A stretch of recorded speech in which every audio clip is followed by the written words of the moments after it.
Desde el epicentro de las letras, la cultura y el café con música de organillero de fondo, esto es Desde el Librero, el podcast de Librerías Gandhi. Hoy hablaremos de rock y literatura con Mario Lafontaine y Arturo López Gavito. Puentes sorprendentes de la literatura con Rodrigo Morlesín. A pie de página con Amandititita. Recomendaciones Gandhi con Francisco Goñi. El chismecito literario con Magali Ortega, ya saben, Nena Monstruo. Instrucciones para leer a Octavio Paz. Los dejamos con nuestra anfitriona de esta ocasión, Mariana H. Y recuerde, este programa puede ser escuchado a máximo volumen. Este podcast es para los que sí leen la página entera y para los que no, también. Bienvenidos a Desde el Librero. Dicen que el rock no solo se escucha, también se lee, porque detrás de cada riff y de cada verso hay una historia, una metáfora, una visión del mundo. El rock, al igual que la literatura, siempre fue una forma de contar quiénes somos. Desde Bob Dylan, inspirado por Kerouac, Rimbaud y Whitman, hasta Patti Smith, que empezó como poeta antes de ser la madrina del punk, el vínculo entre ambos lenguajes ha sido constante. Los Beatles tomaron las ideas de Lewis Carroll. Los Rolling Stones escribieron Sympathy for the Devil después de que Mick Jagger leyera El Maestro y Margarita de Bulgakov. Y David Bowie conceptualizó 1984 de Orwell en una especie de ópera rock con Diamond Dogs. En los años 60, el álbum se convirtió en una especie de novela musical. El Sgt. Pepper's fue el primero en contarnos una historia completa en formato de álbum. Y desde entonces el rock siguió explorando esa modalidad narrativa. Porque en el fondo, el rock y la literatura comparten una misma visión: crear mundos, explorar emociones, desafiar lo establecido. Una canción puede ser tan excéntrica como un cuento de Cortázar, y un álbum tan revelador como la narrativa de Huxley. Acompáñanos en Desde el Librero para hablar de cómo los libros han inspirado canciones, álbumes y escenas enteras. Esto junto con Arturo López Gavito, conferencista, mercadólogo, manager, locutor y crítico musical, y también con Mario Lafontaine, periodista, director creativo y de arte, locutor y especialista en música. Así que prepárense, porque este episodio puede hacer mucho ruido.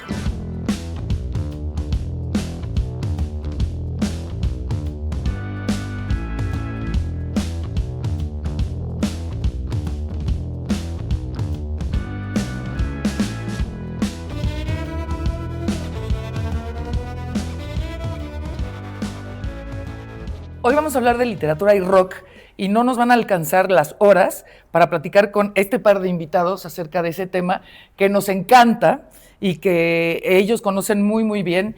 Siempre hemos pensado nosotros que, bueno, primero la literatura y la música tienen una relación importante, pero la música hay que oírla, hay que cantarla, hay que bailarla. Ya después, si nos adentramos en los textos específicos o la situación en la que escribieron ese disco, esa canción, entonces le damos un plus. Pero yo de entrada pienso que nosotros hemos crecido muy de la mano de ese momento en donde le subes al volumen en tu cuarto, en calzones o no, y te dejas ir como persona en tobogán, porque ya no se puede decir lo que antes decíamos. Exactamente. Yo sí puedo, como gordo. Tienes la licencia. Yo ¿no? tengo aquí la licencia puesta. Oye, pero entonces vamos a hacer un poquito de contexto de cómo fue primero tu entrada, mi querido Mario Lafontaine, Arturo López Gavito, no los presenté, pero no necesitan presentación, a la música. ¿Por qué te clavaste de esa manera y hiciste de la música una forma de vida? Porque mi padre era un coleccionista y desde muy niño, desde bebé, ya recuerdo fotos donde vengo agarrando un 45. Mi papá coleccionaba discos de Carlos Gardel, era su ídolo, y tenía una cultura muy amplia en música clásica. Entonces en mi casa siempre hubo discos y mi padre coleccionaba ávidamente todos esos discos. Entonces de ahí viene. Y después mi mamá empezó a tener gusto por las cosas launcheras de los 50s y 60s, por Ray Conniff, por Percy Faith, por ese tipo de cosas. Entonces había discos y bueno, yo comencé con los Beatles, pero sí desde bebé me gusta la música. Ahorita vamos a la parte donde ya nos dedicamos a eso, pero en el caso de Arturo López Gavito. Yo crecí en una casa muy musical, lleno de diferentes ritmos. y muy ecléctico, ¿no? Porque mis hermanos, considerablemente más grandes que yo, Sí. estábamos en medio de la década de los 70, entonces les encantaba la música disco. Mi padre, muy aficionado al jazz, nos ponía a Glenn Miller, y nos ponía a Artie Shaw, a Benny Goodman, y mi mamá, muy aficionada a las canciones románticas de los tríos de la década de los 50. Entonces crecí escuchando todo ese tipo de música, y luego vino la radio, y la radio se convirtió en un complemento increíble para poder entender quiénes eran los que cantaban, ¿no? Fui conociendo mucho más a profundidad, y siempre fue mi pasión, y lo que más me gustó fue el rock, desde que recuerdo, desde mis inicios. Fíjate, este es un tema que es muy importante que abordemos en este programa, que tiene que ver con algo que yo digo que es el matrimonio perfecto, pero ahora ya lo incluí a un threesome, que es la música, la radio y la literatura, porque en la radio puedes leer un texto, que en la televisión no es tan fácil, ¿no? Un güey leyendo un texto es un poco aburrido, pero en la radio puedes utilizar los elementos de la imaginación, de la literatura y complementarlo con la música. Y cuando nosotros empezamos a hacer radio, conocíamos a muchos de estos grupos por las revistas, por los libros, no había internet. Entonces, también ahí leyendo te llenabas de ese mundo musical, ¿no? Es que justo era lo que te quería comentar, porque yo no concibo saber de música sin antes haber sido un investigador de la música, Claro. ¿no? Definitivamente no sé mi socio cómo lo haya hecho, pero en mi caso en particular, yo sí tuve que recurrir a todos los libros de música que había en inglés. Claro. Recuerdo mucho la enciclopedia de los años de Rolling Stone, recuerdo mucho la crónica de los primeros lugares de una revista importante en Estados Unidos que se llamaba Cashbox, antes claro. del Billboard. Luego investigar de Billboard para poder hacer los textos y que los locutores pudieran presentar las canciones de manera que ellos se escucharan como gente informada al aire. Entonces iba totalmente a la mano la historia de entender la música con quienes la concibieron, con quienes la crearon y cómo fueron los precursores de todo eso, ¿no? Claro, y ahorita nos cuentas tú, Mario, pero yo me acuerdo de llegar a las cabinas de radio tiempo después de que ustedes ya habían hecho muchas cosas en la música, en la radio, y yo llevaba con 10 revistas, carísimas además, y había un libro también que se llamaba, no me acuerdo cómo, All Music, un tomo así, y yo esperando que me tocara alguna de las canciones para presentar de las cuales había leído, porque si no había esto, que con un clic ya sabes todo, ¿no? Entonces sí era una parte bien importante del asunto del consumo de la literatura, de sobre todo de rock, y en mi caso también, porque fui muy fresa, más o menos, de las revistas de adolescentes, ¿no? Que estaban a los niños guapillos y a partir de ahí también conoces algunas de las bandas más pop, pero yo coincido contigo, me gustaba mucho más el rock y las baladas románticas, pero porque ñoña. Tú, en tu caso, Yo soy las R&B, lecturas... yo soy negro completamente, soy negro blanco. Pero de todo lo que más me gustaba desde niño era James Brown, era Marvin Gaye, Claro. la cultura de Motown, todos los discos de Atlantic. Y sí tenía pasión por el rock, pero me interesaban más los cantantes. Nunca he sido tanto de guitarrazo o de batería. Exacto. Soy más de sintetizador. Pero de niño recuerdo que las primeras cosas que me daban mucho la atención fue la psicodelia, porque yo crecí con la psicodelia. Entonces a mí las cosas que sonaban, a pesar de que había esa mixtura de que eran canciones fresas como Crimson and Clover de Tommy James and the Shondells, que puede ser fresa, pero hay una versión larga que tiene un solo de guagua de 6 minutos, me atrapaba muchísimo cualquier cosa que sonara trippy. Sí, Entonces claro. yo siempre fui más underground, más groovy, y después pues ya en la época de adolescente ya me tocó toda la explosión del punk, de la new wave, del synth pop, pero sí soy más synth o más soul que rock. Ahora, hablando de soul, y con esto me refiero al alma, también la letra de una canción, los conceptos, hablando por ejemplo del punk, de gente como Patti Smith, que estaba muy metida también en poesía, en escritura, también le dio alma a algunos géneros que aparentemente no la tenían tanto. Es decir, cosas más de synth, que no se apoyaban tanto en las letras, el punk de pronto sí se apoyó más en las letras. ¿Leías a los punks? ¿Leías a Patti Smith? Sí, los fanzines y bueno, toda la parte que tengo de conocimiento en cuestión de, como estábamos hablando hace rato, que no había internet y no había todo estas redes que hay ahora y todo esto que se mueve hoy en día, era a través de Walter Schmidt, que fue uno de los grandes íconos, que él tenía una revista que se llamaba Sonido. Entonces era la única revista que existía, estoy hablando de los 80s. Evidentemente en los 60s y 70s hubo otras, México Canta, Conecte, pero Claro. Sonido era la más sofisticada y Sonido tenía nexos directamente con las bandas que a mí me interesaban, con Cabaret Voltaire, todavía no nacía Depeche Mode, pero bueno, vendría después de Depeche Mode. Entonces Walter conseguía esas entrevistas y al tener contacto con los artistas le daban los discos y nos invitaba a su casa a oír los discos y ahí estábamos el Tilarín y Claro. gente muy metida en la música. Y después una generación más joven, porque llegó a ir ahí también Paco de Fobia, los Caifanes. Entonces éramos como un grupo de chavos que estábamos muy ávidos de recibir esa información underground, que era la única forma a través de la revista Sonido, o ir a Summers y robarte la revista que había, el Cream, y Sí. metértelo aquí y de ahí veías. Pero como bien dices, combinaban lo fresa con lo Sí. más under.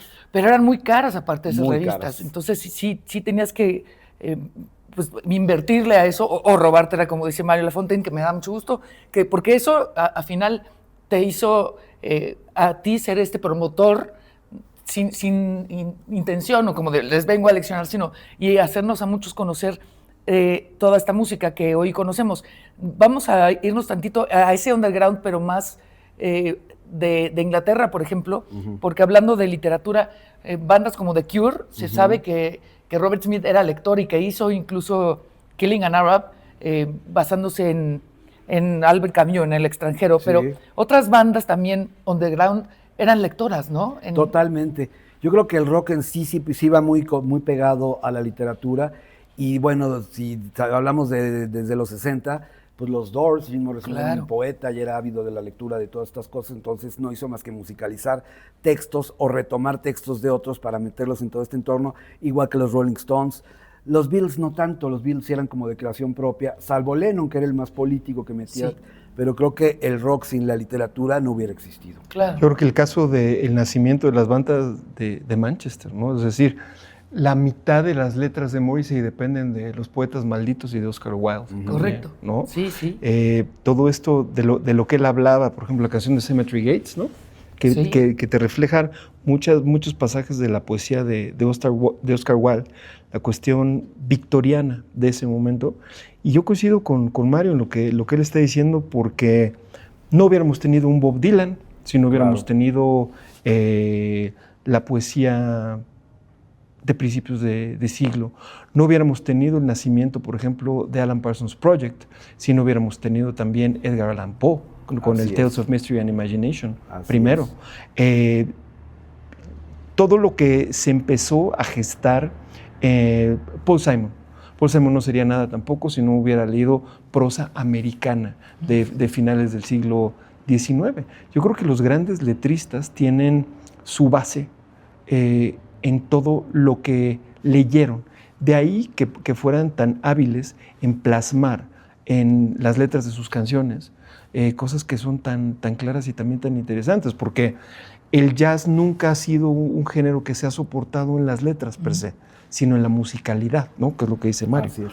Pero la música blanca, lo que ocurrió en la década de los 60, ¿no? Cuando se empezó a combinar el consumo de las drogas lisérgicas y cuando se empezaron a tomar las drogas químicas también, pues estaban ahí Kerouac, ¿no? Presente, Claro. y todos los beatniks de la década de los 50. Ginsberg también con Dylan. Sí, claro. Que les voy a decir, ¿puedo decir cómo le dices a Dylan? El cara de rata. Porque la tiene.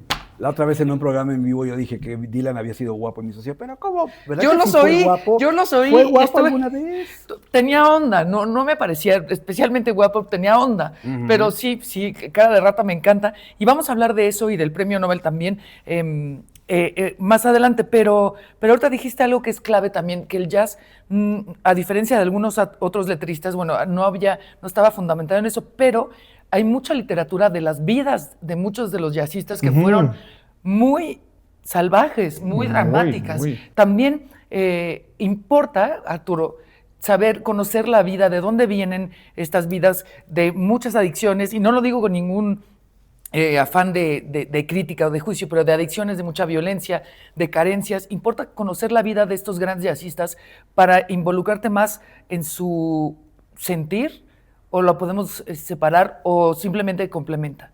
No, a mí me parece que es muy importante, ¿no? Tienes que leer la vida de Miles Davis para entender por qué fue una persona tan atormentada. Sí. Tienes que entender la vida de Charlie Bird para ver cómo la heroína lo mató. Tienes que entender la vida de Billie Holiday para ver cómo murió también por sus adicciones, ¿no? Y también, por ejemplo, de Chet Baker. Claro. O sea, el 70% de los jazzistas más grandes de la historia murieron por sus adicciones. Correcto. Y yo quisiera agregar algo. El jazz es la base para el spoken word. Ah, bueno, claro. Entonces todo el movimiento beatnik se basaba en el jazz, no en el rock and roll ni en el rock. Y evidentemente el punk tuvo que voltear a eso y tiene una influencia directa de toda esa cultura sesentera de Kerouac, de todos estos. Y el gótico no existiría sin los poetas malditos. Claro. Y tenemos también por ahí, bueno, ahí también está Dylan con Rimbaud y Lou Reed también, ¿no? Ah, claro. Bueno, claro. Y Johnny Mitchell y Leonard Cohen, que son también contemporáneos, ¿no? Entonces, esa camada que empezaron a hacer música a partir del 59-60, todos tuvieron una formación literaria en su momento para poder erigirse como los mejores letristas de Norteamérica de la historia. Correcto. Y además, no es lo mismo, y ustedes lo saben perfecto, escribir una canción que escribir un poema.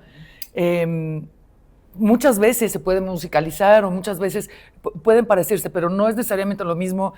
Los géneros son distintos. Por eso mismo no todos pueden publicar un libro. Cohen lo hizo. Lo hizo Patti Smith, lo hizo Dylan. Paul Simon también. Paul Simon también. Y Britney Spears y las Spice Girls y Cher. Bueno, pero esos son y libros... Taylor Swift. Y Taylor Swift, libros mamarufes. Son por esos. eso realmente pero no. todos los géneros. Es como cuando un influencer saca un libro. Es exactamente lo mismo. No Acabo existe. de ver ahí abajo un libro de Natalia Lafourcade. Bueno, hay uno de Paco de Miguel. Bueno, eso está peor. ¡Oh, Dios mío! Estamos Ahí está. aquí desde el librero. Bueno. Ahorita vamos a... Bueno, hay uno de Lupillo Rivera. Bueno, para el boiler. Bueno, no sé, pero ahí está, es decir, todo el mundo, no excluyas el talento, todo el mundo puede escribir un libro si quiere. Si se lo escribe otra persona es diferente, pues no pasa nada, ahí está, ¿no? Sí.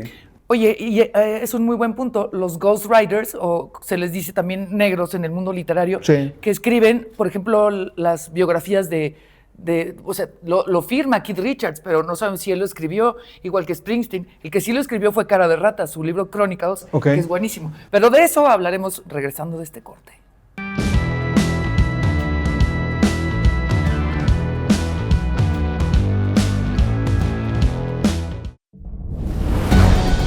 A continuación les tenemos una exclusiva inédita, uno de los premios Nobel más controvertidos de los últimos años. Una leyenda, Bob Dylan, amablemente, ha aceptado concedernos una entrevista en este espacio. Y decimos que es inédito porque de verdad, no concede entrevistas, pero aquí lo tenemos para todos ustedes. Señor Dylan, después de tantos años y más allá de la carta con la que aceptó el premio, ¿nos podría platicar sobre su más reciente libro y lo que significó ganar el Nobel y cómo ha influido en sus letras?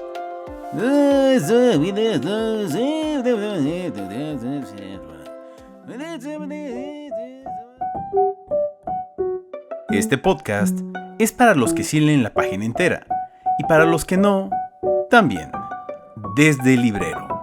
Encuentra Chronicles de Bob Dylan y otras biografías de músicos de rock en librerías Gandhi y gandhi.com.mx.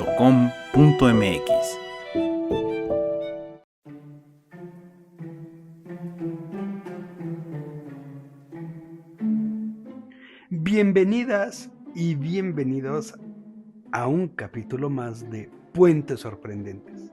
Y este mes, en esta ocasión, les tengo uno realmente asombroso. Así que acompáñenme a cruzar estos puentes donde 6 grados de separación se convierten en toda una aventura. Primero pensé en platicarles sobre ni más ni menos que Andy Warhol.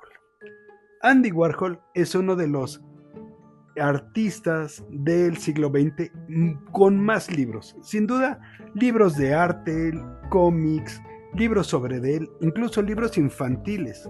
El que le hizo a su sobrina, por ejemplo, o biografías sobre él, libros pop-up, también hay de Andy Warhol.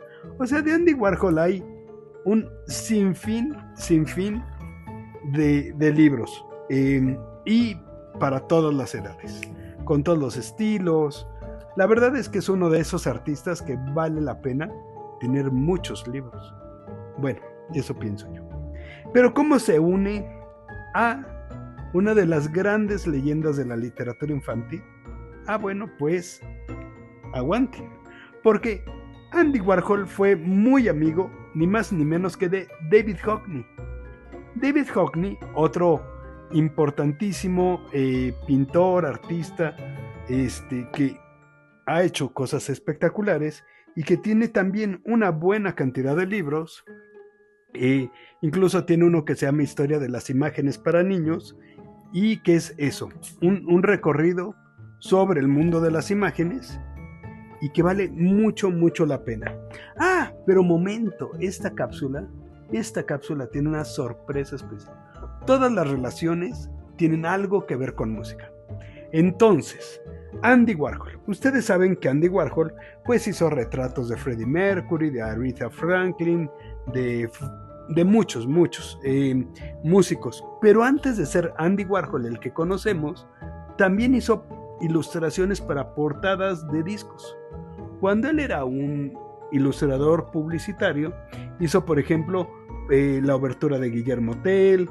Hizo, ya siendo famoso, por ejemplo, hizo a Diana Ross para su portada de disco, a Aretha Franklin. Pero la primera portada que hizo, no lo van a creer. La primera portada de LP que hizo en su vida fue ni más ni menos que A Program of Mexican Music de Carlos Chávez. Su primera portada. Obviamente, este LP es muy cotizado y muy difícil de conseguir. Créanme, lo intenté conseguir y no sale barato. Pero bueno, volvamos a David Hockney. David Hockney tiene con la música una relación muy peculiar. Él sufre de sinestesia, que es que puede ver la música. Cuando hay música, él la puede ver. Eso está increíble. Y esa condición que tiene, pues ahora sí que no cualquiera. Y eso nos une, David Hockney, en nuestra tercera relación, nos une a ni más ni menos que una de las grandes estrellas de la literatura infantil, Ian Falconer. Ian Falconer, el autor de Olivia. Pero ustedes dirán, ¿cómo es que se une David Hockney con Ian Falconer? Pues porque fueron pareja. Fueron pareja, y no solo fueron pareja, el papá de Olivia, en una entrevista que le hice hace muchos años, me contaba que trabajó en Operalia, este proyecto de Plácido Domingo, que era este gran concurso de ópera que se hacía en México. Y junto con David Hockney hicieron las escenografías para Operalia en 1994. Está loquísimo esto. Y esto nos lleva a la siguiente relación. Tom Ford. Tom Ford, el diseñador de modas, pero que también es cineasta, también fue pareja de Ian Falconer. Y una de las películas que hizo se llama A Single Man, donde tuvo como actriz principal a Julianne Moore. Y Julianne Moore tiene un libro para niños, su más famoso se llama Freckle Face Strawberry, y que trata sobre una niña que sufre porque tiene pecas. Tiene pecas por todos lados y no le gustan sus pecas. Su mamá le dice que cuando crezca se le van a quitar. Ella se baña y se baña y se baña y no se le quitan. Y con la música. Con la música. Julianne Moore, en una película que se llama Dear Evan Jansen, canta una canción que se llama So Big, So Small, que les recomiendo mucho que la escuchen. Pero para nuestra sexta persona, ¿cómo llegamos a el final? Maurice Sendak. Resulta que de Julianne Moore, su libro favorito cuando era niña era Brundibar, un libro de Maurice Sendak que está inspirado en una ópera de checa, era checa, no sé si era checa o checoslovaca, pero yo creo que era checoslovaca, Brundibar. Ese libro no lo he conseguido, pero créanme que lo tengo en el radar. Pero además de eso, es que Maurice Sendak hizo mucho trabajo para ópera y para teatro. Y hay un libro sobre eso, donde son todas las escenografías que hizo, y hace aproximadamente un año anunciaron que habían tomado los bocetos de la obra de Hansel y Gretel, que era para teatro, los bocetos que hizo Maurice Sendak, que lo iban a convertir en un libro ilustrado con lo que tenían, con las imágenes que se habían rescatado de las escenografías y que nunca se terminó este proyecto, pero que el texto del álbum ilustrado lo haría, y se los tengo como pilón, como séptima relación, ni más ni menos que a Stephen King.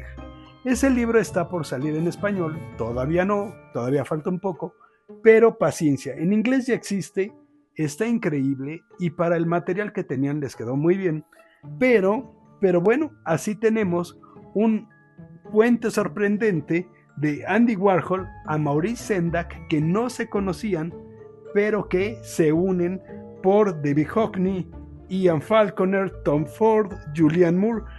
Además les tengo otro chisme. El hermano de Julianne Moore es escritor. El papá de Julianne Moore es militar. Y una cosa muy curiosa es que en Estados Unidos las escuelas para los del servicio militar, para los hijos de los de servicio militar, están controladas por el gobierno. Y ellos deciden qué libros se leen y qué libros no. Y justamente el libro de Freckle Face Strawberry de Julianne Moore está prohibido. O sea, en las escuelas en las que ella iba cuando era niña, ahorita está prohibido su libro porque habla de ser diferente. Y eso no nos gusta a muchas personas. A nosotros nos gusta que todos seamos iguales, pero es imposible ser iguales. Así, Julianne Moore cuando creció se dio cuenta de que sus pecas pues no eran un problema, pero se enfrenta a otros nuevos problemas mucho más grandes. Así, esta cápsula, que estén muy bien, espero les haya gustado estos puentes sorprendentes y acompáñenme a seguir cruzando puentes en las próximas ediciones de Desde el Librero. Que estén bien, adiós.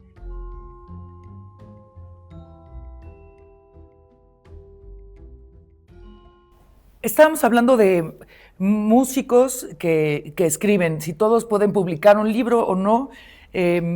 Algunos sí, otros muy malos, obviamente, y afortunadamente necesitamos mucho los libros malos para poder reconocer a gente como los que ya habíamos comentado. Y, por ejemplo, nos falta alguien que es Nick Cave, que es un gran letrista y que también se aventuran a veces a las novelas. No todos lo logran. Es decir, por ejemplo, Nick Cave tiene novela, Dylan tiene novela que es controversial. Por ahí, ¿saben quién? Se sale un poco de esta generación. Hugh Laurie, que es el que hace Doctor House, ¿no? También es músico y también escribió. Es un gran melómano y gran músico. También escribió una novela, creo que no se hizo tan famosa por lo mismo, porque a veces nos encasillamos más con la parte visual. Pero entonces, bueno, alguna biografía que ustedes hayan leído, tanto muy underground, puede ser también alguna historia, como decías tú, de fanzine que se encontraban más en el chopo, o bestsellers de músicos que a ustedes les gusten o de historias de banda. Hay muchos, yo te envidié mucho. Bueno, estoy feliz porque tú eres parte de mi familia espiritual. El de Jarvis Cocker me encantó. Buenísimo. El de Pop Bueno, Pop Malo. Correcto. Es grandioso. Y si hay muchos libros que me gustan, aquel de donde sale No One Gets Here Alive, de Morrison, sí, me cambió la vida por completo. que fue el que se inspiraron para hacer la película de Oliver Stone.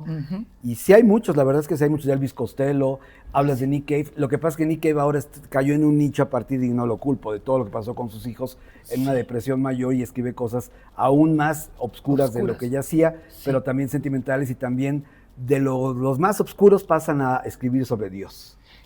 Pasa mucho. Yuri tiene libros, por cierto. A lo mejor sí. ¿Yuri? Yuri, el cantante que pasó del lado oscuro a Dios. Ah, claro, Yuri. No recuerdo si sabía escribir o no, pero creo que sí. Oye, Nick Cave, de hecho, escribió hace muchos años un libro que en las bolsas de mareo de los aviones, pues ves que luego no traes la libreta y entonces agarras la bolsa de mareo, y ahí escribía letras de canciones. Y después la editorial Sexto Piso publicó justo con los dibujos, las fotos de esas bolsas que son para el vómito, y ahí venían sus letras, que me pareció un ejercicio pues lúdico y creativo antes de llegar al Señor. ¿A ti algunos libros que te hayan marcado escritos por o acerca de músicos? Varios, pero hay unos que son muy interesantes. Por ejemplo, yo soy muy fan de Steely Dan. Y la lírica de Steely Dan y las canciones de Walter Becker y de Donald Fagen no hubieran nacido, no hubieran existido sin la lectura del Almuerzo Desnudo, The Naked Lunch, ¿no? Burroughs. De William Burroughs. Leí la biografía de Donald Fagen para entender el porqué, ¿no? De que es uno de los nerds más grandes del mundo. Y de ahí hay derivados de lo que escribe Donald Fagen. Hay un grupo de fans de Steely Dan que hicieron un compendio de cada uno de los personajes de las canciones que salían ahí, ¿no? Es como una especie de spin-off. Luego, cuando tuve la oportunidad de estar en el centro de resguardo del Torito, me llevé... ¿Tú también? Sí. Me llevé... Oye, mis dos mejores amigos ya estuvieron y yo nunca. Te invitamos, no Es que tú no manejas. Okay. Claro. De verdad, es eso. Ahí me llevé, cuando fueron por mí de nuevo, porque no estuve mi tiempo completo, pero fueron por mí, la biografía de Leonard Cohen completa. Durísima. Y ese me le eché Claro. también, ¿no? Estoy leyendo un libro, porque también se vale leer de quienes están detrás de la música. Muy ¿no? importante, claro. Clive Davis, el señor creador de múltiples artistas, de múltiples éxitos brutales. Lo que pasa es que también se engolosinan muchas veces los autores con un libro de casi 600 páginas. Pero te habla desde que él comenzó siendo financiero de CBS Records en Nueva York a principios de la década de los 60, y de ahí se va a detalle a cada uno de los artistas que firmó y con los que trabajó. Y te estoy hablando de Billy Joel, Bruce Springsteen, Aretha Franklin, evidentemente todo el novelón de Whitney Houston, ¿no? Que fue su artista más grande. Barry Manilow. Bueno, Alan Parsons, ¿no? También. Toda la creación de Arista Records y todo. Y entonces eso a mí me gusta mucho, pero soy muy hábito de los libros de los que puedo sacar datos para poder trabajar, ¿no? Claro, porque esas mentes maestras, como sucedió con los Beatles también, como lo sucedió con Queen, que no las vemos en primer plano, pero tú que has trabajado en la industria, bueno, los dos, sabes que hay un titiritero muy importante y hay que saber también sus historias. Y en ese sentido me parece súper interesante. No es tan taquillero, pero es muy interesante. Uno de los libros que más aprendí también fue de un libro que hablaba sobre la creación de la XCW. Ese libro ya no lo encuentras, es un grupo de autores que lo hicieron para algún aniversario de la W, yo me imagino que el 60 aniversario o algo así, y venía toda la historia de cómo fue en ese momento lo que podríamos llamar multimedia mexicana, que solamente era el cine y la radio, y después en los 50 la televisión. Entonces, con ese tipo de libros que ya no hay, que están descontinuados, te vas armando también un poco la historia de cómo la música mexicana se fue formando del cine nacionalista, ¿no? De la década de los 30, de los 40 también, y entonces es como vas aprendiendo de todo eso. Oigan, hablando de eso, de épocas pasadas, hablando también de la parte oscura, y ahorita que estamos o sea que este programa se va a ver internacionalmente durante décadas, claro, pero estamos grabando en el marco de Día de Muertos, y en una fecha de Halloween fue este hito que tiene que ver con la radio, con la literatura, que fue la famosa transmisión de La Guerra de los Mundos de Orson Welles. Ujú. Y ahí entendimos que la narrativa y la radio, la narrativa escrita, podía causar incluso prácticamente una tragedia, ¿no? ¿Qué importancia tiene también ese evento? Mucha, tanto que la han tomado como ejemplo a seguir y han hecho discos conceptuales de ella, los de rock progresivo, pero también hay algunos que han atrevido a hacerlo. Por ejemplo, la más famosa es una versión disco de La Guerra de los Mundos que viene ¿Cómo? Esa narrada. no me la sé. Sí, está fantástico. Se llama Wayne, no recuerdo el apellido porque no es un músico muy conocido británico. Ajá. Y era muy parecido a Electric Light Orchestra. Y había gente que hablaba, había locutores que la había metido. Entonces sí, tanto la Guerra de los Mundos como como 1984, Ajá. son dos referentes absolutos para los músicos. Hay cualquier cantidad de obras musicales hechas en todos los géneros a partir de la obra de Orwell. Dicen incluso que el Rey Lagarto, Jim Morrison, también era fan y también se inspiraba. Ahora, si nos vamos un poco más al lado menos oscuro, pero no quiero decir superficial, ni tampoco necesariamente pop, hay un autor que además es muy taquillero, que es Nick Hornby, otro Nick, que ahí lo hemos leído, lo hemos visto traducido a la pantalla, y aparte el gusto musical que tiene él para sus soundtracks es extraordinario. ¿Les gusta la literatura de Nick Hornby? Sí, a mí sí me gusta. Yo nunca lo he leído. High Fidelity. Ok. ¿Has visto esa película? Sí, nos encanta. High Fidelity es una cosa que a mí me gusta mucho y que también va más al lado un poco más comercial. Dicen que Radiohead puede ser un pecado, que a mí no me encanta Radiohead. No, ni a mí tampoco. A mí sí, yo los no, amo no, con no. todo mi corazón. No. Mi banda favorita. No. Ay, no es cierto. ¿Sí o no, Susi? Sí, pero No, ya sí, él mismo confiesa que ya no le entiende nada. Sí, Ah. antes solía cantar sus canciones y hoy en día las canciones son Ya no. como Björk, Y el otro bailando así como rarito. pero hubo momentos noventeros importantísimos. El OK Computer. El OK que- Computer es un parteaguas en la música. Sí, el OK Computer es probablemente el disco más importante de los 90. Correcto. Y ahí el término OK Computer nace de un libro de Douglas Adams. Ok. Sí. Entonces, Hitchhiker Guide to the Galaxy. Ahí a un robot le dice, OK Computer. Y entonces ahí le gustó al señor Tom York. Entonces, de pronto voy a decir un término muy mamón, estas perlas, datos, son bien interesantes como para completar el panorama. Y otra cosa, vamos a hablar también ahora de rock en español, o pues sí, en español en general, pero se parece la vida, regresando un poco a la vida de los músicos, lo que escribieron a sus letras. Yo digo que no necesariamente, pero ustedes me dirán, porque por ejemplo uno de mis cantantes favoritos, tú sabes, bueno, los dos saben que es Tom Petty, tuvo una vida súper difícil, muy oscura, muchas adicciones, mucha crueldad por parte de su familia, su papá especialmente, y las letras son bastante más luminosas. Entonces, no necesariamente se parece la vida a lo que escuchamos o lo que sentimos. Yo creo que todos los músicos tienen una parte autobiográfica. Yo creo que todas las letras que escriben tienen que ver con su vida. Acabamos de ver la biopic, bueno, no es una biopic, lo de Bruce Springsteen. Sí, que de su es parte depresivo oscura. completamente Uf. y es su parte oscura, pero no deja de haber canciones oscuras en los discos de Bruce Springsteen. en Correcto, todos, sí, sí. Incluido el Born in the USA. Sí. Yo creo que sí tienen que tomar como referencia lo que han estudiado, lo que han visto, lo que han buscado y lo unen con sus propias palabras y ya lo convierten en una mutación de ambas cosas. Claro. Hay esta portada del libro de Flea que me conmueve mucho. Es como sus propios padres le echaban marihuana para dormirlo, ¿no? El humo de la marihuana para que se pudiera dormir. Entonces, yo no me considero una persona tan evolucionada como para llegar a eso. A mí me parece que un padre que hace eso con un hijo no tiene madre, y Sí. o sea, convertir a tu hijo de manera inmediata en un adicto, porque sí, ¿no? Entonces hay muchas historias tortuosas de grandes creadores, como bien lo dices, que tienen que ver con eso. Es decir, simplemente son personajes que están eternamente torturados por sí mismos. Billy Joel, un gran creador, un gran letrista, un gran pianista, está eternamente torturado por cómo creció. El mismo caso de Bruce Springsteen, que por más que salga en un escenario Sí. causando un impacto brutal, es un hombre que vive en un dolor permanente. Y Lennon también. Y Lennon y Elton John, aunque él Elton no... John sí, para la parte reprimida de su sexualidad. Exacto. y le decía, se burlaban de él todo el tiempo, entonces eso se refleja en sus primeros discos, después ya giró y cambió, pero sí es un antecedente en su vida, la literatura, y él se escondía en la literatura para inventar sus personajes. Sí.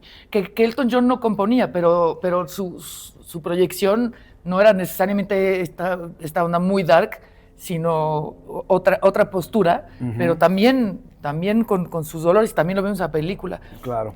Un día, chisma. A ver. Un día estábamos en casa de Arturo López Gavito. ¿En el baño? No, No. Eso fue después. Ok. Estábamos en el bar. Sí. El Bar López. En el Bar López y estábamos cantando We Didn't Start the Fire. Harry Truman, Doris Day, Ray, China, Johnny Ray. Y estábamos cantando sobrios. Sí, claro. sí, como siempre. Y me acordé ahorita. Después cambiamos la letra, ¿no? Claro, De alguna manera. la adaptamos. La adaptamos al calor de la noche, ¿no? claro. Sí. Y me acordé ahorita de esa noche en donde cantamos esta canción en donde menciona a Kerouac y menciona a The Catcher in the Rye también, ¿no?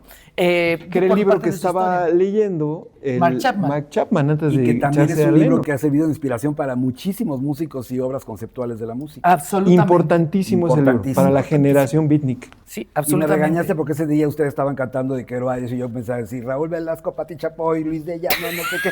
Y yo, ya, cállate tú. Pero eso no pasó, eso no se dijo aquí, eso se olvidó. Pues digo, son los próceres mexicanos de la comunicación. ¿Qué vas a hacer? Claro. ¿Qué vas a hacer? Una cosa quiero decir, y ya la he dicho al aire, tanto de Arturo como de Mario, que hay mucha gente que sabe mucho de música y sabe porque leyó y entonces quiere mamonear y farolear enfrente de sus amigos o en el micrófono es que yo sé, porque en 1984, en el 36 con la referencia de Kerouac y yo siempre digo, para de mamar, no te veo escuchando música en esa escena, en calzones, sobre tu cama o llorando con una botella y escuchando tal rola de Tom Waits. Simplemente lo estás diciendo como autómata para dar datos. Ellos no, y los conozco desde hace muchos años y en diferentes ámbitos, profesional, en el Bar López, en el baño, y en las penas de amor y en los triunfos del amor. Y en las glorias sexuales. Claro, ¿las pasadas o las actuales? Las pasadas. Son pasadas, todas son pasadas. Oigan, pues las que están por venir no chinguen. Bueno, falta que vengan. Yo ya Ok. No han llegado. Después mi del corte. líbido ya está de jubilada. Venga. No es cierto. ¿Regresamos para hablar de líbido? No, de música un poquito más.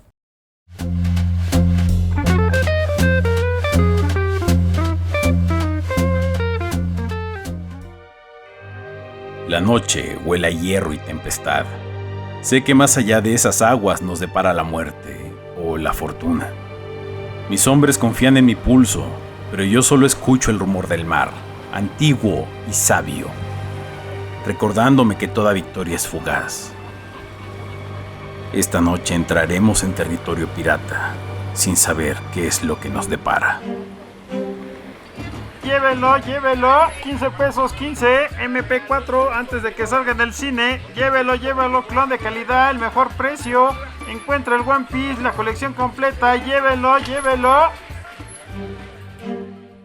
Este podcast es para los que sí leen la página entera, y para los que no, también. Desde el librero. Encuentra la obra completa de Emilio Salgari y otras novelas de piratas en librerías Gandhi y gandhi.com.mx. Y recuerde, no compre piratería.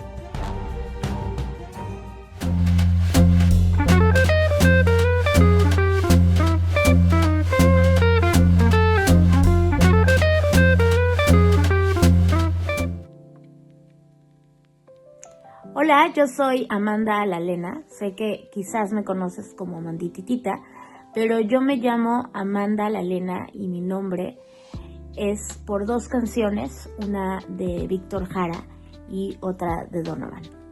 Te recuerdo, Amanda es una canción de amor y también es una canción de protesta que ocurre en un contexto laboral de explotación. Esta canción hace referencia a los obreros que se unieron a las luchas populares en distintas dictaduras de Latinoamérica.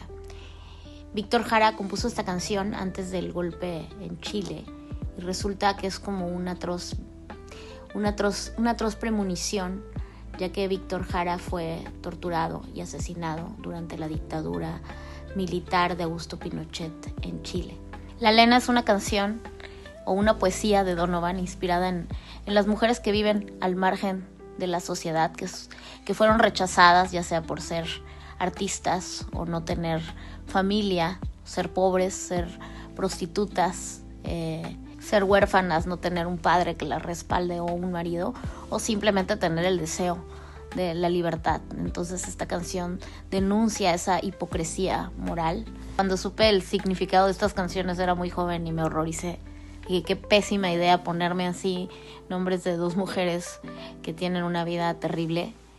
Y ahora de adulta me encanta mi nombre, ¿no? Porque creo que desde ahí comienza para mí esta fusión de lo que es las canciones, la música y la literatura. Mi nombre hace alusión de dos figuras de mujeres desprotegidas. Amanda es obrera, la Lena es mujer de la calle, prostituta.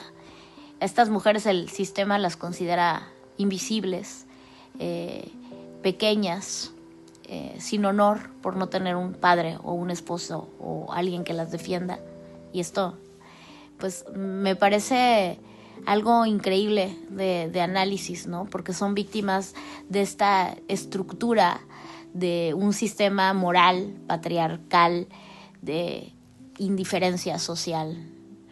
Sin embargo, siento que el triunfo de estas heroínas, más bien de estas antiheroínas, es la belleza y la poesía, que son un par de sobrevivientes, y las canciones, las dos hablan al final de la melancolía y de la ternura. Al final creo que cuando buscamos contar historias o leemos historias y sentimos esa tristeza o esa ternura, esta no sé, sensación tan abstracta puede ser el inicio de un cambio de percepción o de una revolución, ¿no? La ternura puede ser el inicio de la revolución. Cuando sentimos ternura, cuando a través de una canción o a través de un libro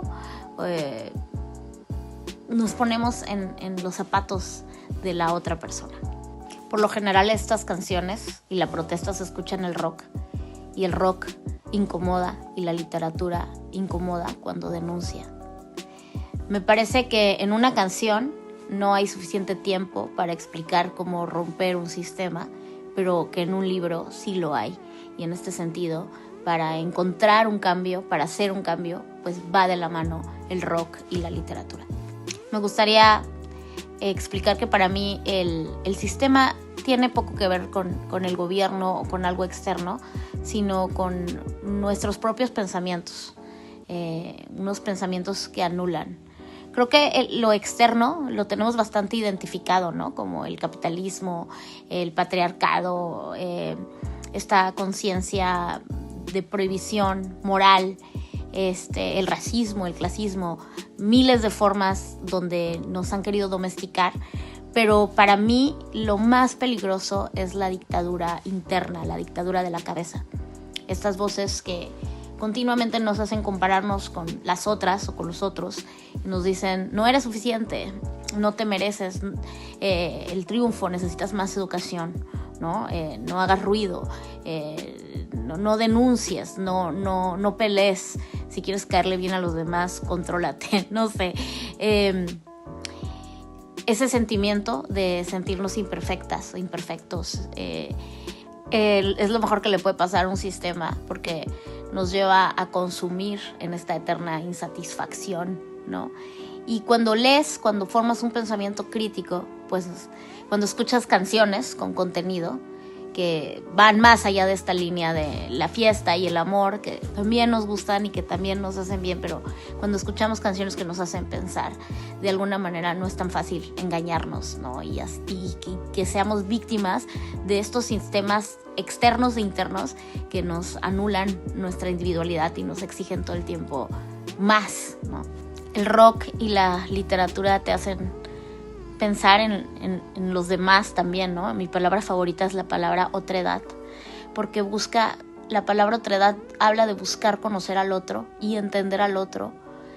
Ese otro que no soy yo, que no tiene mi historia, que no tiene mi estatus, que no tiene mi color de piel, que tiene otra narrativa, y tratar de entenderlo.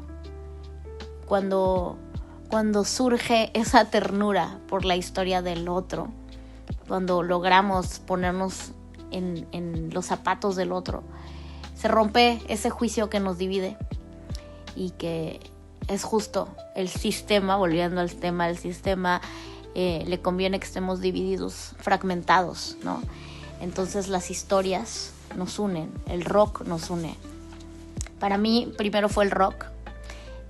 Primero empecé por escuchar estas historias de Cecilia Toussaint, de Aragán, de La Maldita Vecindad, de Santa Sabina, el personal de Guadalajara, y de analizarlas en mi cabeza una y otra vez, y luego así empecé a llegar a los cuentos. Yo escuchaba rock en lugar de escuchar a Cricri. Entonces siento que mi formación está guiada por canciones, ¿no? Me llamo como 2 canciones y de alguna manera, pues eso es lo que he querido seguir haciendo al componer canciones también que hablan de la ciudad y que hablan de estos personajes que me gustaría que los demás vean de otra manera y que sientan esa ternura de la que estoy hablando. He escrito 3 libros, 13 latas de atún, El propósito de la oscuridad, y este que es el más reciente, Un día contaré esta historia, donde hablo mucho del rock y las canciones, y hay un fragmento que me gustaría leerles. Es chiquito.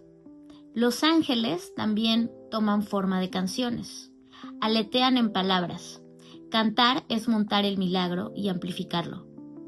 Para mí las canciones son ángeles. Ángeles que te pueden salvar, ángeles que te llevan a otros ángeles, que son los libros. Yo soy Amanda Lalena, Amanditita, y me encantó platicar contigo hoy.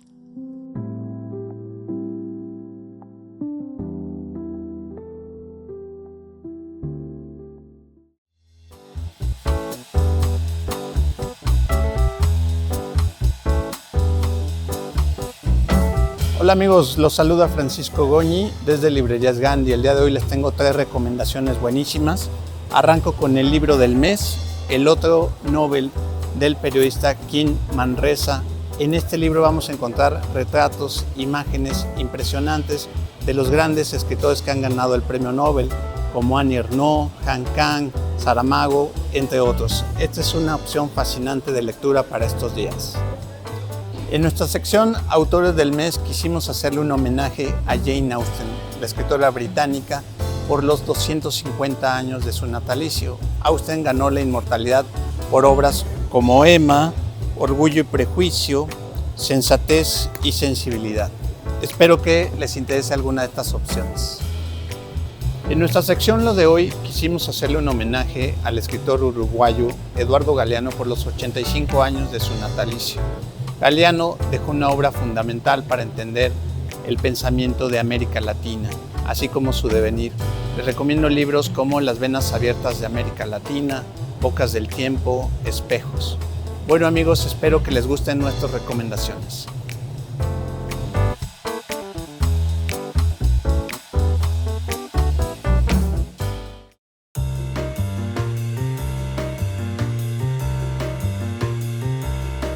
Bienvenidos al Chismecito Literario. Ahora en este mes de noviembre, en la revista Le Mas de Gandhi, nos toca hablar de una ciudad espectacular. Esa ciudad es nada más y nada menos Barcelona. No sé, quiero preguntarles a ustedes qué sienten cada vez que escuchan esa palabra. Los que somos lectores seguramente nos recordará mucho a un libro que es uno de mis favoritos, que es la saga del Cementerio de los Libros Olvidados, de este grandioso autor llamado Carlos Ruiz Zafón, que lamentablemente se nos fue muy temprano. Y les quiero contar un poco por qué me recuerda tanto este libro a Barcelona. Solo hay 3 personajes literarios que me han hecho sentir así a su lado, que es Bastian, de La historia interminable. ¿Se acuerdan cuando iba volando con Valcor? Bueno, pues yo me sentí ahí. Estaba Sherlock Holmes, cuando yo sentía que lo acompañaba a descifrar todos esos misterios que sucedían en ese Londres. Y obviamente a Daniel Sempere. el de la saga del Cementerio de los Libros Olvidados. Yo sentía que me llevaba por las calles laberínticas, sucias, oscuras y terroríficas de las Ramblas, del barrio gótico, del Raval, de la Estación de Francia. Porque, ¿qué estaba pasando? Pues estábamos buscando a ese traidor que quería destruir los libros de Julián Carax, ese autor que estaba enterrado justamente en el Cementerio de los Libros Olvidados y que alguien misteriosamente había querido dejar ahí. Y luego, bueno, pues el amor.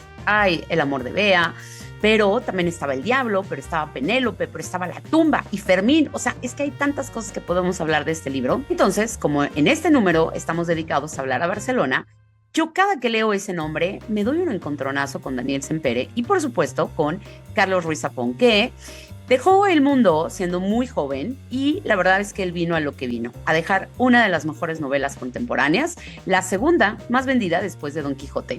Miren, nada es casualidad en esta novela. Zafón armó todas las piezas para que así sucediera. Imagínense que hasta hizo un soundtrack, que lo puedes encontrar en su página web o en YouTube, si vas y lo buscas, ahí está. Les voy a contar algunos detalles de Carlos Ruiz Zafón para que podamos entender un poquito más este libro. Fíjense que él conocía de pe a pa Barcelona, pues él acompañaba a su papá, que era un gestor de seguros, a visitar a sus clientes. Él vivió muy cerquita de esta iglesia maravillosa que es la Sagrada Familia, estudió en una escuela jesuita y ese edificio era rarísimo porque era un edificio gótico, era un edificio muy viejo, estaba lleno de pasadizos y túneles misteriosos, con un museo en el que había una cabra con 2 cabezas y animales traídos de África. Eso fue lo que dijo Carlos Ruiz Zafón en una entrevista. Carlos siempre escribió, de niño jugaba con su amiguito a tener un editorial y mientras él escribía cuentitos de terror y de marcianos, su amigo era el que sacaba las copias. A los 16 años, él se aventó una novela larguísima. Era un tocho de más de 600 páginas llamado El laberinto de los arlequines. Y sin temor a Dios, ni andarse autosaboteando, se lo mandó a 3 editoriales. Bueno, ni modo, pues no se pudo, nadie se lo aceptó en ese momento, pero eso nunca le bajó las ganas de seguir intentándolo. Bueno, como a todos nos ha pasado, el mundo adulto a él también lo empezó a agobiar, pero como de algo tenía que vivir y como no había podido darle a la escritura esa primera vez, él dijo que lo más divertido sería entrar a trabajar a una agencia de publicidad. ¿Ustedes sabían que Carlos fue publicista? Y bueno, ahí va de nuevo. Sin ninguna experiencia, volvió a mandar currículums a un montón de agencias hasta que le dieron el trabajo. Yo no sé si ustedes se acuerdan de esta frase que decía, llegar al número 1 no es lo más importante, pero alguien tenía que hacerlo. Pues sí, esa campaña exitosísima de Volkswagen fue hecha por Carlos Ruiz Zafón. Entonces él se pasaba noches y días escribiendo campañas, guiones de comerciales y en sus tiempos libres pues escribía una novela juvenil. Esa novela se llamaba El Príncipe de la Nieve. Y entonces, gracias a su novia, pues manda el manuscrito para un concurso en la editorial EDB. Total, pues ¿qué podía ser peor que ganar? ¿Qué creen? Que gana. El Príncipe de la Niebla lleva más de 300,000 ejemplares vendidos. Bueno, llegó un momento que también el harto del desgaste físico y emocional que se supone trabajar para la publicidad mandó todo al demonio. Se mudó a Los Ángeles y quiso ser guionista. Ruiz Zafón se hizo de un hombre que lo incluía en la lista de escritores jóvenes a ser tomados en cuenta. En una entrevista, él dijo que le daba penita decir qué cosas había hecho en Hollywood, pero pues miren, mal no le fue. Tan mal no le fue que hasta fundó su propia compañía llamada DragonWorks. Pero, pues el sueño de ser escritor, de no trabajar para nadie más que para sus personajes, pues ahí estaba, ahí seguía. Dándole duro a la tecla, él siguió escribiendo y así llegó El Palacio de la Medianoche, que fue publicado en 1994, y luego otra novela llamada Luces de Septiembre, publicado al año siguiente. Eran 2 novelas juveniles que le dieron, sí, mucho dinero, pero nadie lo conocía. Y luego llegó Marina, en 1999, su otra novela que era un poquito ya medio juvenil y también ya incluyó un poco el terror. Y al terminarla dejó todo para que naciera La Sombra del Viento, que fue publicada en el 2001. Y él decía, en el mundo existen cosas muy valiosas que están olvidadas en algún lado. Y con esa idea y Barcelona como un personaje más de la novela, llegó al mundo la saga El Cementerio de los Libros Olvidados. A pesar de su amor al cine, él siempre negó los derechos para verla hecha una película, porque él decía que nadie podía retratar esa Barcelona como efectivamente cada uno de nosotros la vivió cuando leímos la novela, ¿no? Si hoy vas a esa ciudad que conociste gracias a Daniel Sempere, Siempre habrá un guía dedicado a la sombra del viento que te va a llevar a tocar, a ver y a oler esas calles, pasar por esos arcos y caminar por los empedrados.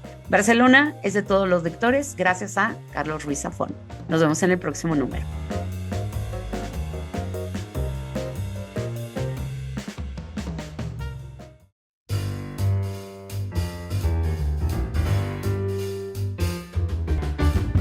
Soy hombre, duro poco y es inmensa la noche. Condones Troyan. Estas son instrucciones para leer a Octavio Paz. Es una vergüenza que una inmensa mayoría de mexicanos critiquen sin conocer la obra al único premio Nobel de literatura que ha tenido México hasta ahora. Si está usted en la Ciudad de México, acérquese al barrio de Mixcoac por piedad y camine por esas hermosas calles hasta encontrar el refugio donde nació un inmenso poeta y un infinito ensayista que yo también partiré una lanza siempre por un cuento, aunque él decía que no era cuento, Mi vida con la ola. Empiecen por la poesía de Libertad bajo palabra, recorran todos los versos de Piedra de Sol, pero sobre todo lamenten que no está vivo un hombre que podría también opinar sobre el tiempo nublado que a veces ensombrece cíclicamente a México y al mundo. Octavio Paz fue además un promotor cultural importantísimo, fundador de la revista Plural y de la revista Vuelta, que yo tengo empastada completa. Ayudó a muchos jóvenes a publicar, a leer, a ver cine. Curiosamente, no contagiaba tanta música. Siendo poeta, su sentido musical era bastante de consultorio dental. Pero fue un hombre en realidad generoso, que no merece los calificativos que les adjudican personas que ni lo han leído. Así que léanlo, que hace falta, por lo menos en México, mucha paz.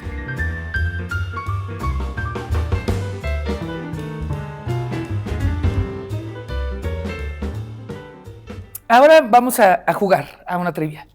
¿Les parece bien? Muy bien. Ok. Yo diré una frase y diré dos nombres. Ustedes me dirán a quién corresponde. Venga. Somos lo que dejamos en los demás. ¿Fue Julio Cortázar o es una canción de Soda Stereo? Socio. Si eso de Stereo te refieres a Cerati nada más o a los tres. A Cerati. Podría ser de Cerati, pero yo creo que es de Julio Cortázar. Santo Cristo vencedor. Vencedor. Yo creo que es Cerati inspirado. Ah, mira, qué preciso. La canción es de Soda Stereo, de la canción aparece en T para 3, del disco Canción Animal de 1990. Gran canción. Cerati solía inspirarse en Cortázar, incluso tituló Zoom en referencia a Rayuela. Sí. Yo he leído Rayuela varias veces, no me acuerdo cuándo dice Zoom o por qué es Zoom, pero Yo creo que no existía ni esa palabra, ¿no? Cuando en las épocas de Rayuela. Pues, se me hace raro, sí, tienes razón. Y casualmente Zoom es uno de los discos que marcan la experimentación de Soda Stereo, cuando dejan de ser pops y se empiezan a meter cosas con loops Claro. y con samplers, que es a partir de ese disco Zoom, cuando ya hacen una cosa más. Sueño Estéreo. No, se llamaba el disco Dinamo. Ah, claro. Y también Pero de Cerati. Sí, de Soda Stereo. De Soda. Fue de los últimos de Soda. Sueño Estéreo. Pregunta número 2. Yo no sé lo que busco, pero sé lo que no quiero encontrar. ¿Esto lo dijo Borges o Spinetta? Spinetta. A mí me huele a música eso.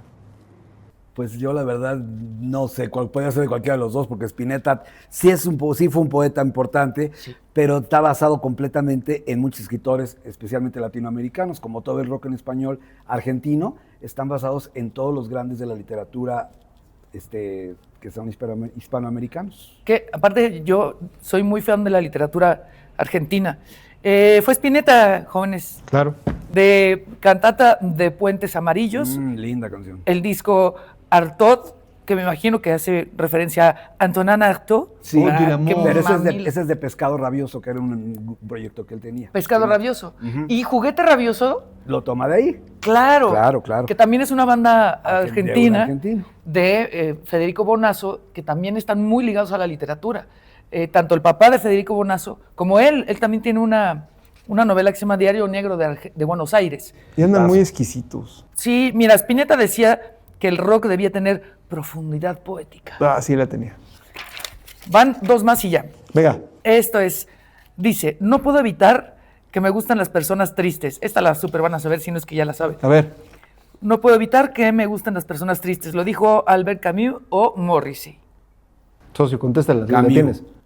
Morrissey, todo lo que pones con doble lectura. Claro, ¿tú? Yo creo que es Morrissey. Yo digo también, y sí. De la canción Disappointed, de su disco Your Arsenal de 92.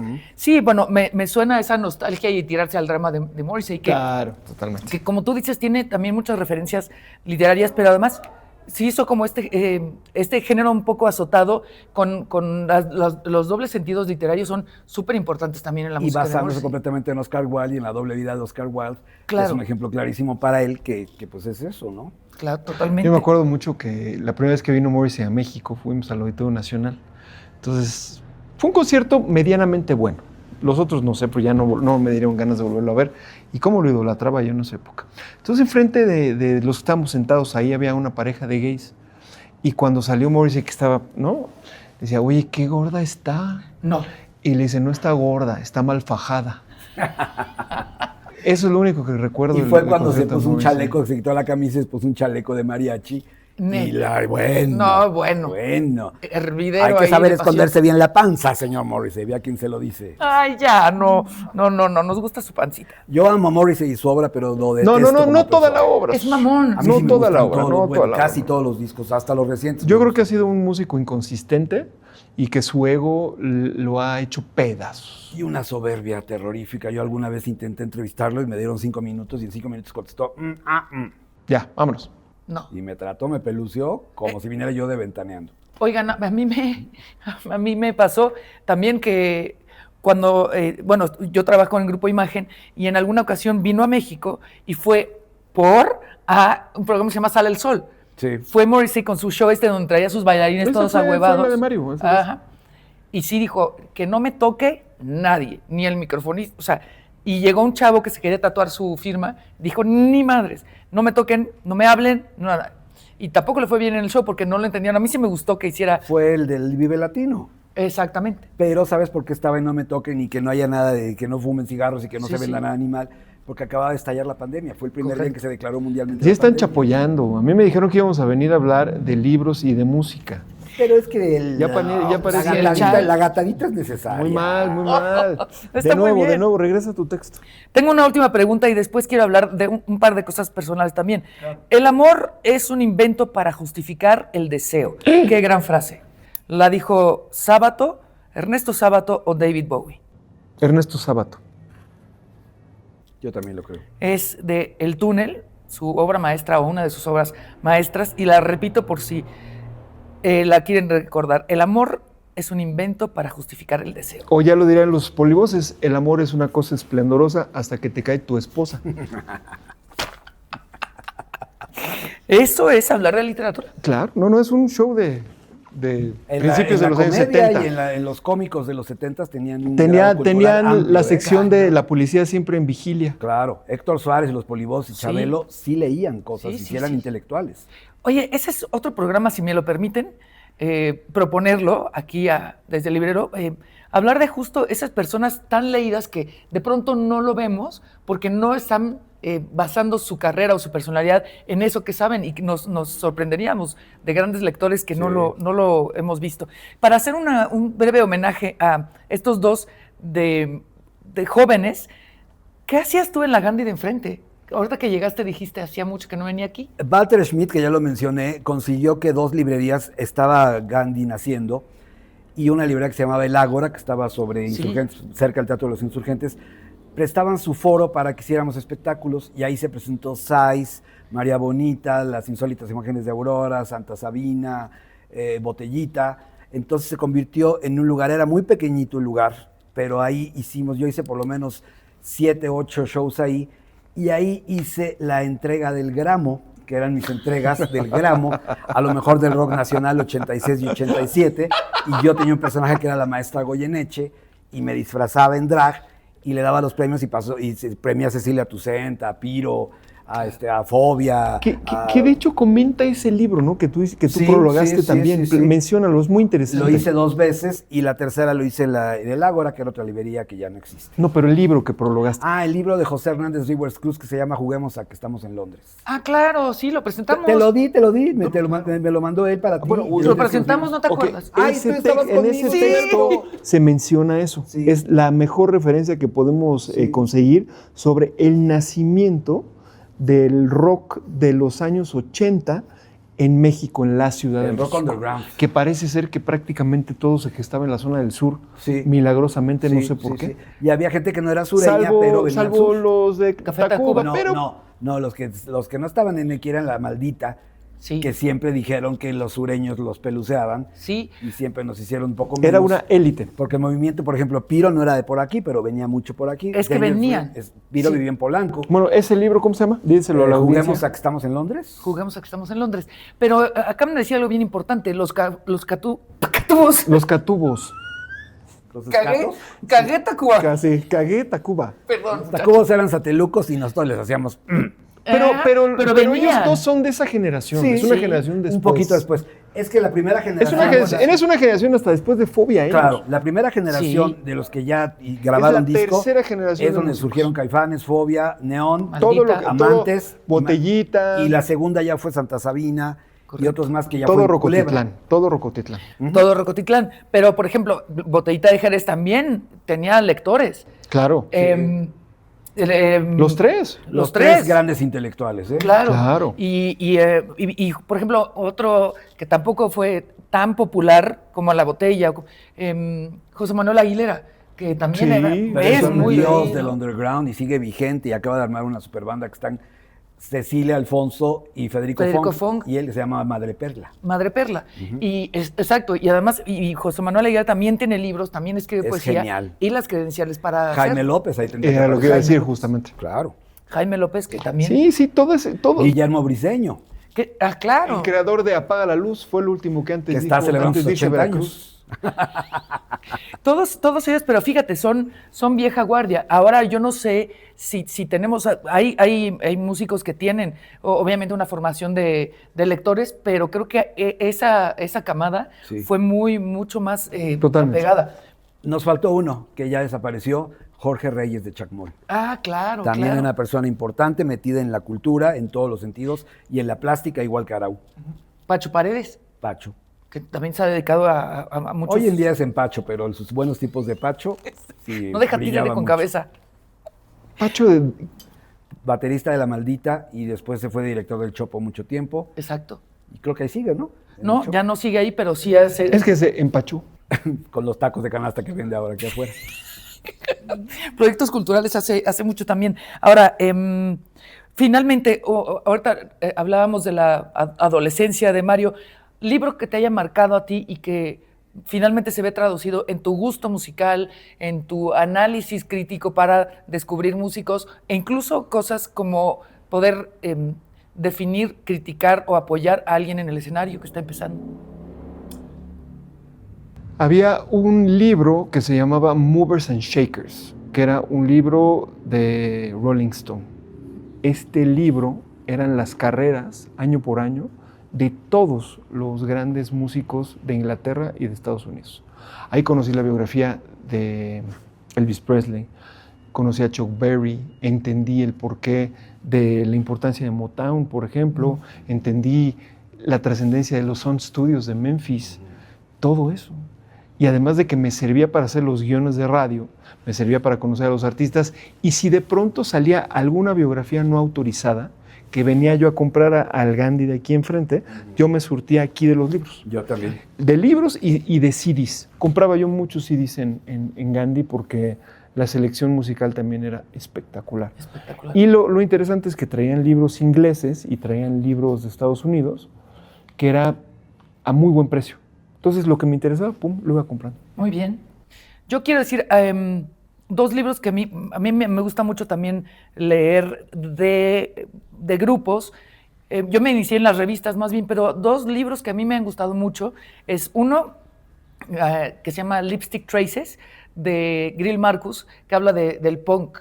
A mí me encantó como entender la filosofía de no hay diversión. Me prometieron la casita, el trabajo, trajecito con mi lunchbox y me dieron mierda, ¿no? Entonces, eso en las clases trabajadoras inglesas, por ejemplo, me encantó como ver esta rebeldía, porque el punk no es nada más un género musical, fue toda una actitud. Yo lo disfruté mucho con Lipstick Traces de Greil Marcus, y tendré que hablar de mi querido cara de rata. Claro. Chronicles, porque es una historia de vida escrita realmente con una pluma fantástica, no es nada más, bueno, porque muchos es, pues llegué y solo tenía 3 pesos, pero tenía groupies y entonces después llegó un productor, me descubrió y soy famoso. Esas las hemos escuchado muchos y es afortunado, pero ya da un poco de hueva. La historia de Dylan y cómo la escribe me parece una joya. Nos quedamos todos esperando el volumen 2 de Chronicles. Pues ya no tuvo la capacidad para hacerlo. Sacó primero su disco de Navidad. O el de Frank Sinatra. O el de Sinatra. Chico, qué cosa más. Yo le No me agradezco molesten a a mi viejito. Por favor. No, pero yo le agradezco mucho porque ese librazo amarillo que hay con todas sus letras, sí. Gracias a ese no se ha caído un librero que tengo, porque lo sostiene deliciosamente. Pero sí respeto al señor Dylan. Con esto cerramos, con esta carcajada franca de Arturo López Gavito. Gracias. Saben que los quiero Sobrina, muchísimo. te amamos. Igualmente, Gracias, Roberto. literatura y rock por siempre. Literatura, radio y rock, aquí estamos a sus órdenes. Gracias. Esto fue Desde el Librero, el podcast de Librerías Gandhi. Nos encontramos en el próximo capítulo.